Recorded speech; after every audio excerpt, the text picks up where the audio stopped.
Welcome to another Sunday morning conversation, everybody. Today, my guest is Dr. Anthony DiGiorgio.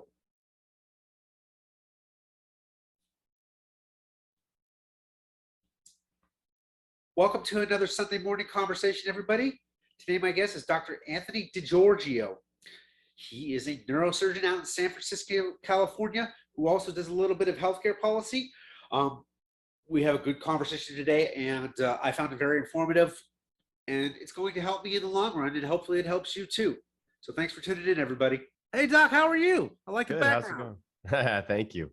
Thank you. It's a nice green screen. So yeah, it's not San Francisco. Works well. No, it's actually it's where my mom lives, about 20 minutes north of San Francisco. Okay. Yeah. How do you like it out there? I love it. Yeah, I grew up here. I love the area. The natural beauty and the things to do are phenomenal. The cost of living lives a little bit to be desired, but it's worth it. You get what you pay for. Yeah, exactly. You're down in Atlanta, right? Yes, I am. I like Georgia too. You know what? As a triathlete, it's great because I can train outside all year round if I wanted to, and the cost of living, though going up, it's still relatively cheap. Pretty reasonable. Yeah. Yeah. And I bought my place before the pandemic, so I'm okay now. Excellent. You're doing well then. Good. Yeah. So Doc, tell me more about your TBI research and what you've been a part of. I've seen some of your articles on Google Scholar. Oh, great. So I've been extremely fortunate. So just to take a step back, I did my residency at LSU in New Orleans, where I covered Charity Hospital and spent the bulk of my training at Charity Hospital. It's a huge level 1 trauma center. And that's why I really developed an interest in traumatic brain injury. I got a great clinical experience there. And then, excuse me, I was fortunate enough to do my fellowship at UCSF with Dr. Jeff Manley as my mentor. And Jeff Manley is kind of one of the leaders in the field of traumatic brain injury research. And so his big research initiative was the TRACK TBI study, which is a prospective multi-institutional study among 18 high volume level 1 trauma centers across the US, where patients who have a TBI are enrolled in the study and they're tracked prospectively. We use standard imaging biomarkers, standard psychological tests, blood-based biomarkers, and these patients are enrolled and tracked out to 2 years after the traumatic brain injury. With these imaging tests and functional biopsych tests, et cetera, out to 2 years. And so I've been really fortunate to be involved with Dr. Manley's research since doing my fellowship, and have had access to some of that data set to be able to answer our own kind of clinical questions using that TRACK TBI data. It's it's a few years old, and so we have about 3,500 patients with 1 to 2 year follow-ups after the traumatic brain injury, and ranging everywhere from the incredibly mild CT negative traumatic brain injury to CT positive severe traumatic brain injury with extensive hospitalizations and even death secondary to their TBI. That's definitely a lot. I mean, I went to our Atlanta's level 1 trauma center when I got hit by my car. I was at Grady. Yep. And I was discharged the same day. I mean, Grady didn't do the greatest job. They didn't even think I had a traumatic brain injury or a concussion. I'm like, no, I'm definitely screwed up here. But yeah, so I'm assuming if you were discharged the same day, you were probably a CT negative traumatic brain injury. Yeah. The problem was mine. We'll call it like a slow evolving thing, for lack of a better term. It's like we found out mine to be a lot worse than it was. They were telling me 4 to 6 months, you'll be back to normal. That didn't happen. We kind of it lingered. It never got better. Yeah, and so that's a big thing with us in TBI research, is that a lot of these patients like yourself will come in and have a traumatic brain injury. It'll be CT negative. You can tell you've had a traumatic brain injury. There's no question from your mind that something is not right. And we classify you as a mild traumatic brain injury. And there's nothing mild about what you've gone through and what you're going through, right? I mean, this is a life-altering experience for you. I've watched your video blog and I've seen, going back to your first one, and you're now 55 episodes. Yeah. I can see your progression over those 55 episodes, but there's no question that something was wrong with you when you had this traumatic brain injury. So by classifying it as mild, I think we're doing a real disservice to people like yourself who are clearly disabled from this brain injury. So the other part is that you are walking around and you look relatively normal, right? Yeah. You don't look like somebody who is dealing with this pretty grave disability. And that's another problem. So we go ahead and we label these people as mild, and then they walk around looking relatively normal, but they know on the inside that they're not right. They often can't go back to work. They're severely functionally disabled, and everyone heals at a different pace. And so to classify these people as mild, I think is really doing them, like I said, doing them a disservice. Now, some of the research that we've come out with from the TRACK TBI study, we have looked at CT negative mild traumatic brain injury patients and found that a substantial portion of them can't even go back to work 1 year after their injury. And so these are people that have a negative CT scan, people like yourself who are seen in an ER doctor scans their head, says, there's nothing wrong with you. You're okay. You get discharged the same day. And you go home and you're like, I messed up. There is absolutely something wrong with me. And of those people with CT negative traumatic brain injury, still a substantial portion 1 year after their injury are so disabled that they can't even go back to work.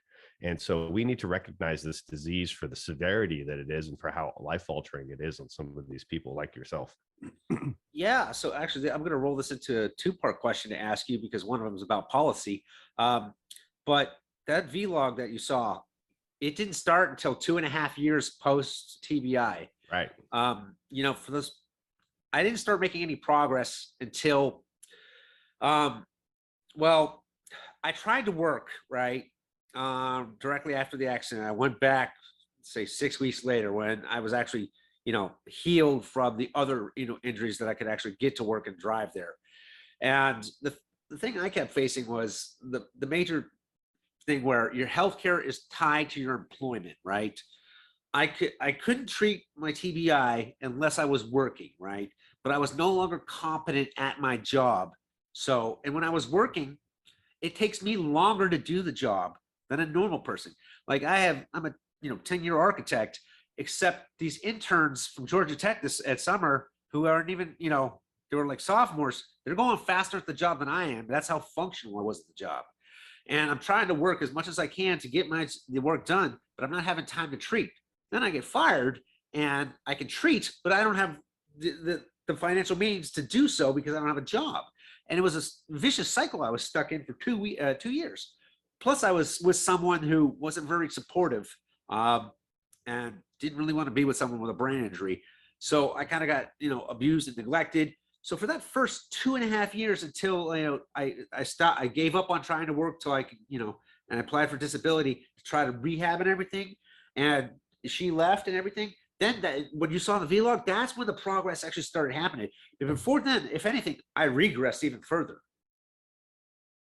Yeah. And unfortunately, your story is all too common. This is the other big interest of mine is on health economics and healthcare policy. And I'm sure if you've seen any of my articles I published, I have a huge interest in that and kind of the socioeconomics and policy bent behind a lot of healthcare, not just traumatic brain injury. Because of where I trained both at Charity Hospital in New Orleans and now San Francisco General Hospital in San Francisco, I deal with a lot of Medicaid patients who have trouble getting access both to health insurance and health care. And so my policy interests have a lot to do with these quote unquote underserved patient populations, patients that rely on Medicaid or safety net services. And unfortunately, you absolutely touched on the one of the key points and the key pathologies of the American healthcare system is that your insurance is tied to your employment.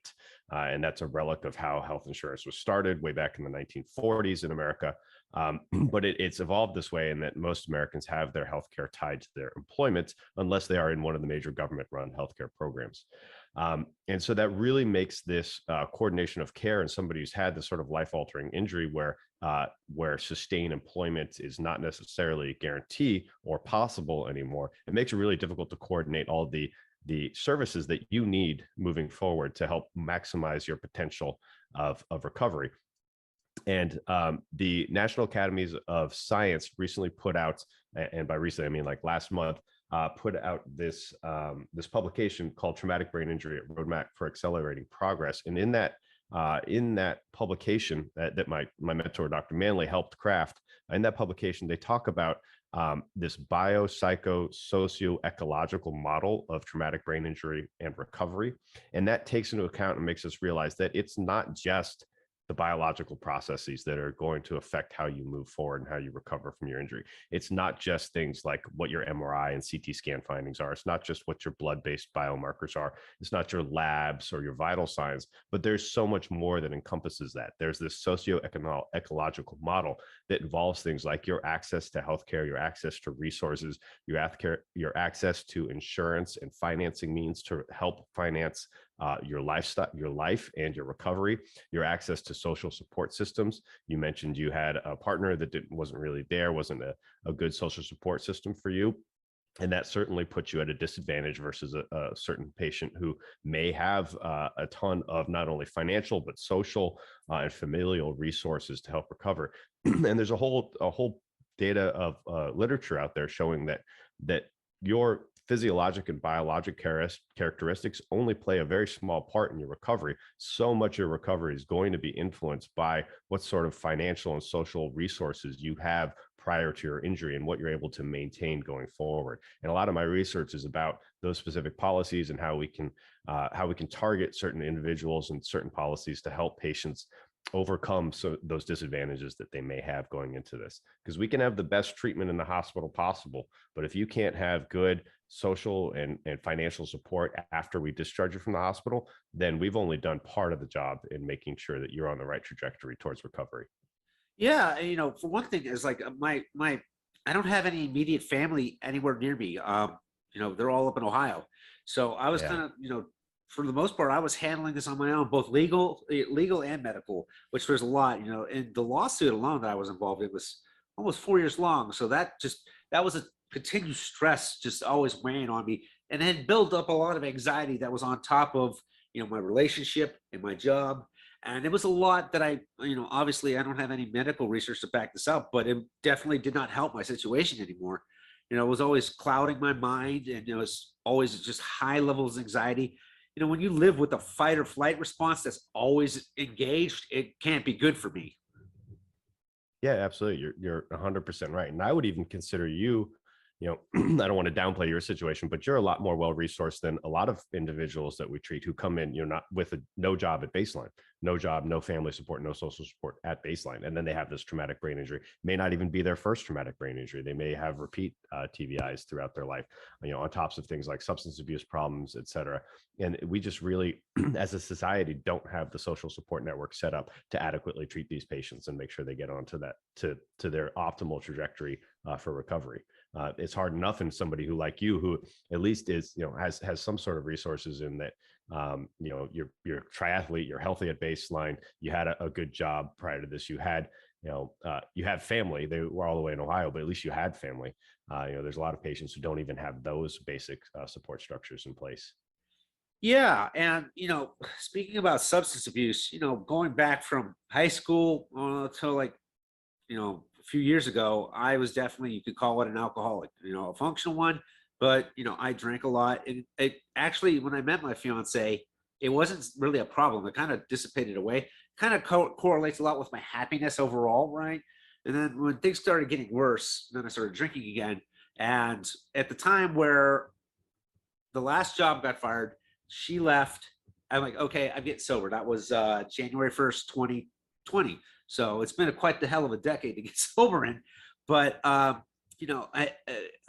have a family of alcoholics, and I have an 87-year-old grandfather that, now that I am sober and I can really see that his alcoholic, dementia, and like, if you compound that with, if I had kept that pace up, with that being in my future, along with the TBI and seeing everything that he does and the way he behaves, I'm glad that I stopped. But I don't know, however, how many other TBI patients are in the same boat. Yeah, and that's some of the research that we're doing along with in that Track TBI data set is we're looking at substance abuse and TBI, not only one TBI, but patients that have repetitive TBIs. That baffles me how that can happen so much. I've seen it a lot. They have a multiple, like, what are you doing? Yeah, and some of it is, it's a chicken and egg problem, right? So we see patients who come into the emergency department with a traumatic brain injury tend to have higher levels of testing positive for drugs and alcohol on their presentation. Now, is that because they are using these drugs and alcohol and that's putting them at risk for a TBI? That's probably part of it, right? Somebody who drinks a lot is going to hit their head more often than somebody who doesn't. They're just going to put themselves in situations that predispose them to risk of having a head trauma. Now, we see patients who come in with a repetitive TBI. So when we see them, this is not their first TBI. This is maybe their second or third traumatic brain injury. These patients have an even higher rate of prior substance abuse. Now, does that mean, again, is that a chicken and egg problem? Are those patients that are drinking or using drugs so much that they are repeatedly putting themselves in these situations? Or is it cyclical in that they are self-medicating for their TBI symptoms with more drug and alcohol use? And that is even more exacerbating the risk factors that are having them wind up in the hospital with a traumatic brain injury. So really it's sort of a chicken and egg problem, but there's no question that the two are intertwined. There's no question that patients with traumatic brain injury have higher baseline use, alcohol and drug use problems. And there's no question that those use problems put them at risk for more repetitive TBIs. And that's something we see clinically all the time. Unfortunately, we'll see this in the ER. There's, we have what we call the repetitive TBIs with the substance abuse problem, who will come in, we'll get to know some of them because they come in so often. They're out drinking again. They remember you? They often don't remember me, but we often remember them. And thanks to, the electronic medical records, we are now able to merge their prior charts. They're assigned a new medical record number when they come to the ER, but we're able to merge and look up their prior charts, and we can see their old CT scans. And we can see that they have hit their head multiple times, and it's just oftentimes these are again those patients that have zero social supports. They're oftentimes homeless or marginally housed. Huge problem here in San Francisco. They have these substance abuse problems, and they just keep putting themselves in these situations where they have these repetitive TBIs. And that's only, as a neurosurgeon, I only see a fraction of the traumatic brain injuries that come in, because if they don't have any CT findings, they're usually like you, where they're discharged from the emergency room. We only really become involved if they have some sort of finding on their CT scan. So they have to have some blood on their CT scan, or in the very rare cases for a CT negative, patients without any CT scan findings will get consulted if their symptoms are just so severe that they can't mobilize them out of the ER and they need to be admitted for observation for, say, their headache or nausea, vomiting, dizziness. But the majority of traumatic brain injuries, I don't even see. They come into the ER and they're discharged from the ER that same day because their CT scans are negative. Yeah, and I was one of those people they told it's a mild traumatic brain injury. I'm like, there's that term again. I hate that term. It's like I'm like, okay, that was 3 months after that, and I didn't. And another problem is, I don't know what your familiarity with Kaiser is, but I'm pretty sure that they suck ass. But I just didn't get the great treatment with them. Like, doing therapy as with talking with a therapist. Yeah, I'm like, I definitely need to see someone. They're like, we can get you in every 5 or 6 weeks. I'm like, I'm not going to make any fucking progress there. So, even though I had for my first job that I was tied to post accident was there for an additional 10 months. And I thanked them at the end. I'm like, you know what? You gave me more time than I would have given myself.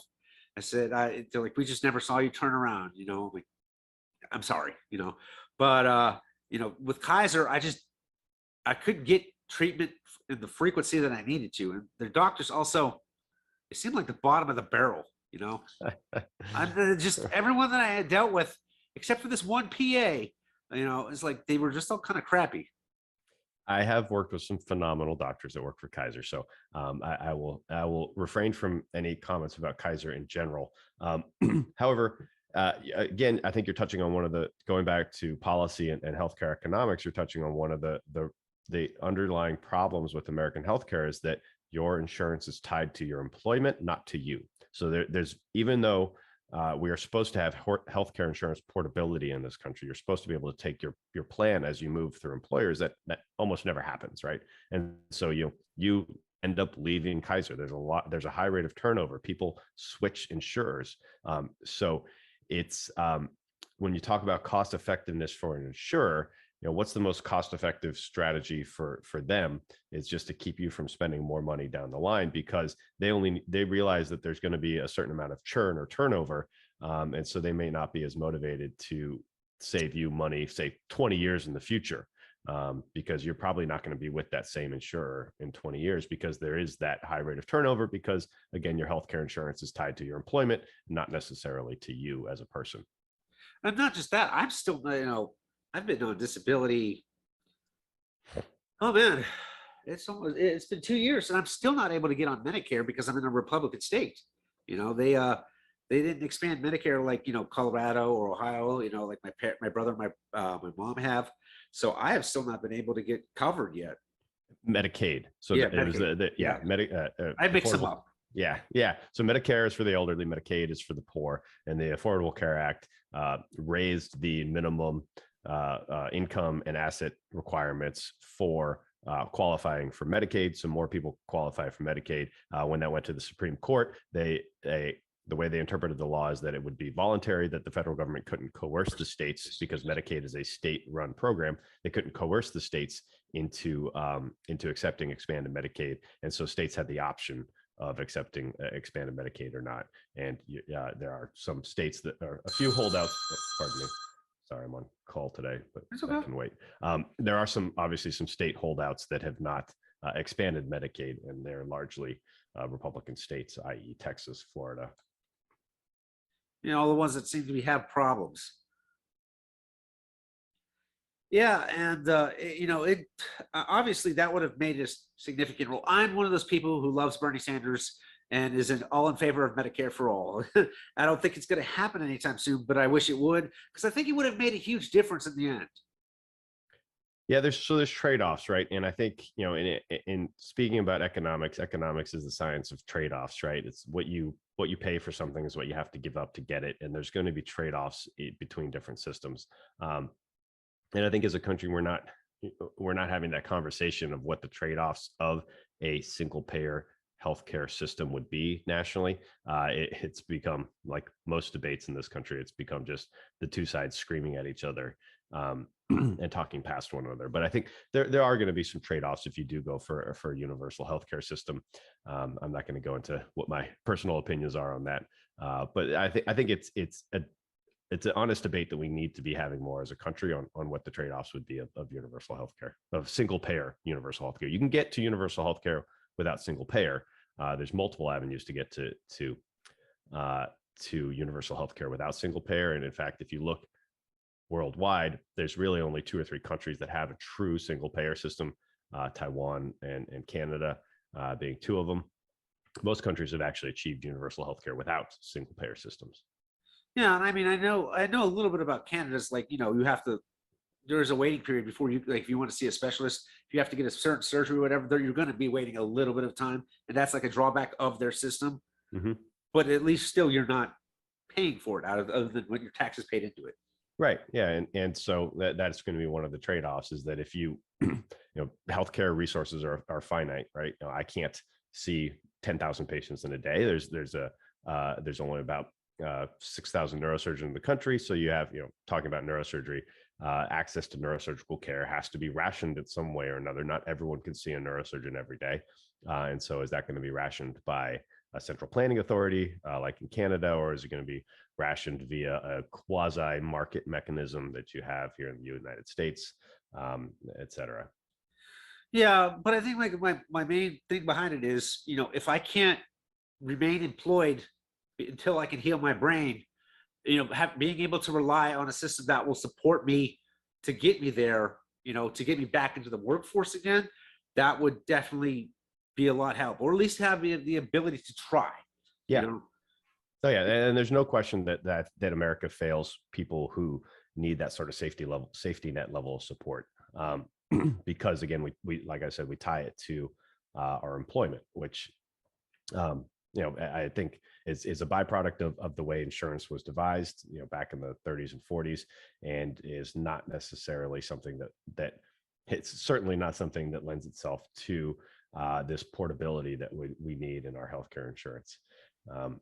So there's plenty of countries that have gotten to the point that are able to have this sort of social safety net, that have a broad public insurance program, but still have multiple payers, and are not technically single payer systems.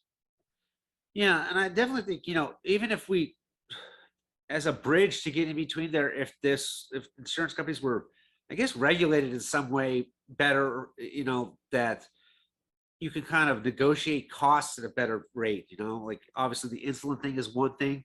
That would just be one of those things off the top of my mind. But that would definitely make care a lot easier for someone if I had to pay out of pocket, like I had to in those periods that I didn't have insurance.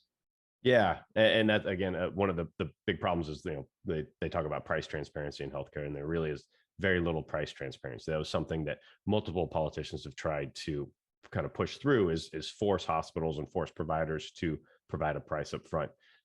There are plenty of pardon again. There's plenty of cash pay services that you can go and you can get a price up front, but it's usually for things that are shoppable, like an MRI scan. You can probably go find a local imaging center that could give you a cash price for an MRI scan. That's probably going to be a fraction of what your insurance would pay for an MRI scan if you went through insurance. CT scans, imaging is the big thing that's shoppable. That there's a lot of cash pay places. There's a few surgical centers that will do kind of low acuity surgeries for cash pay, and those obviously have price transparency. But for 99.9% of the stuff that we do in medicine, there's almost zero price transparency. Yeah. Doc, I know you're kind of a busy guy. Let me get you out of here on this question. What is some advice that you would give me that nobody else probably has yet? I think the best thing that you're doing is what you're doing. I think your video blog and your exercise. If there's anything that I can try to convince my TBI patients to do as they're recovering, is exercise. There is a whole trove of data showing that exercise improves mental functioning, improves things like depression, improves things like sleep patterns.